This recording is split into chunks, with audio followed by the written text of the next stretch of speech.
Hello friends, स्वागत है आप सब लोगों का मेरे यूट्यूब चैनल में। आज हम लोग करने वाले हैं ग्रामर की एक क्विज। ये जो हमारी ग्रामर क्विज होने वाली है ये 10 से जुड़ी हुई है, जिसमें क्वेश्चंस आ सकते हैं हमारे करेक्ट फॉर्म द वर्ब वाले। तो चलो करते हैं शानदार वीडियो की शुरुआत। पहला क्वेश्चन हमारे सामने आ चुका है। He usually dash his homework in his room. Bracket में दिया हुआ है डू। ऑप्शन है डिड, डू, डज और डन। दोस्तों इसका जो सही जवाब होने वाला है वो होने वाला है डज। देखिए दोस्तों, यहाँ पे आप देख सकते हैं कि यहाँ पे दिया हुआ है यूजुअली। जब भी यूजुअली आता है तो हमें प्रेजेंट सिंपल का प्रयोग करना होता है। अब डिड है हमारा, वो पास्ट है, यहाँ वो आ नहीं सकता। ही के साथ में डू का प्रयोग हम लोग कर नहीं सकते। और इसी प्रकार से डन है, वो थर्ड फॉर्म है, तो वो भी यहाँ पे नहीं आएगी।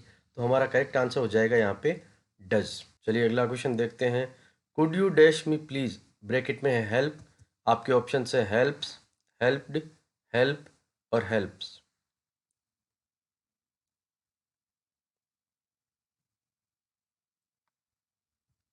दोस्तों यहाँ पे हमारा आंसर हो जाएगा हेल्प। देखिए दोस्तों, ये पहला पहला वर्ड दिया है कुड। कुड है एक मॉडल, और मॉडल के बाद में हमेशा जो भी वर्ब आएगी वो वर्ब की हमेशा फर्स्ट फॉर्म आएगी। दोस्तों यहाँ पे साथ में एस लगा हुआ है, ये होगा नहीं, क्योंकि मॉडल के बाद में एस एस कभी नहीं लगाते। यहाँ पे मॉडल के साथ में ये सेकंड फॉर्म दी हुई है, ये आएगी नहीं। तो यहाँ पे आंसर हो जाएगा हमारा हेल्प। अगला हमारा सेंटेंस है let me dash the classroom please.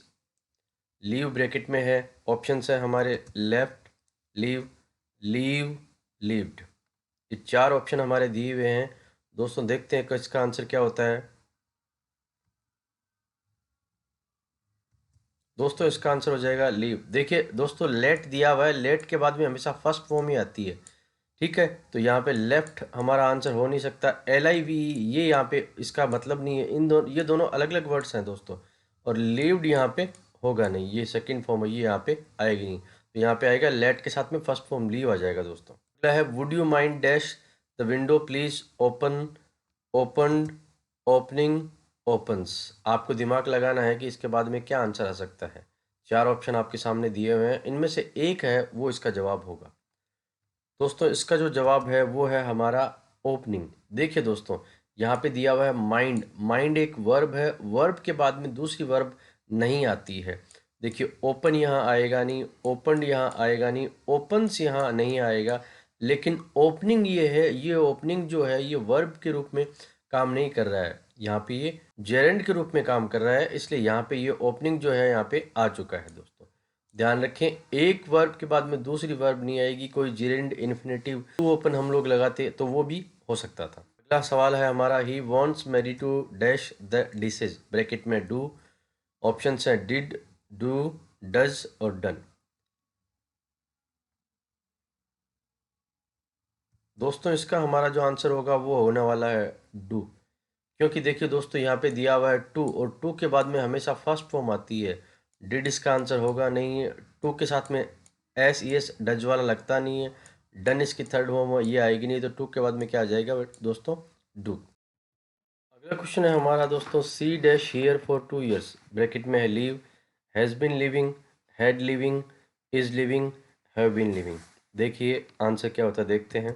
दोस्तों इसका आंसर होगा हैज़ बिन लिविंग। देखिए दोस्तों, इसका आंसर जो है हैज़ बिन लिविंग क्यों होगा। दोस्तों यहाँ देखिए, फोर दिया हुआ है और फोर के साथ में क्या दिया हुआ है, टाइम दिया हुआ है। दोस्तों जब भी सिंस फोर के साथ में टाइम दिया हुआ है तो हमारा जो टेंस होगा वो होगा प्रेजेंट परफेक्ट कंटिन्यूस। अब प्रेजेंट परफेक्ट कंटिन्यूस जो है हमारा बी ऑप्शन में नहीं दिया हुआ है, ये भी नहीं दिया हुआ है। और हैव बीन लिविंग यहाँ होगा नहीं दोस्तों, क्योंकि यहाँ पे दिया हुआ है सी। सी के साथ में आएगा हैज, ना कि हैव। तो ये हमारा आंसर हो गया है। अगला सेंटेंस है they dash on a project at the moment. दोस्तों ब्रैकेट में वर्क है। ऑप्शंस हमारे पास चार हैं, working, are working, is working, be working. दोस्तों इसका सही जवाब है आर वर्किंग। देखिए दोस्तों, एट द मोमेंट दिया हुआ है, एट द मोमेंट जब भी आता है तो हमें लगाना है प्रेजेंट कंटिन्यूस। यहाँ पे दे प्लूरल है तो दे के साथ में आर आएगा, तो ये हमारा आंसर हो जाएगा। केवल वर्किंग आ नहीं सकता, इसके साथ में हेल्पिंग वर्ब चाहिए। इज वर्किंग आएगा नहीं, क्योंकि यहाँ पे दे बहुवचन है और इज एक वचन है। और बी वर्किंग का कोई मतलब यहाँ निकलता नहीं है दोस्तों। अगला सेंटेंस है, do you still dash to the tennis club. Bracket में है बिलोंग। देखते हैं क्या आता है, belongs, belong, is belong, are belong.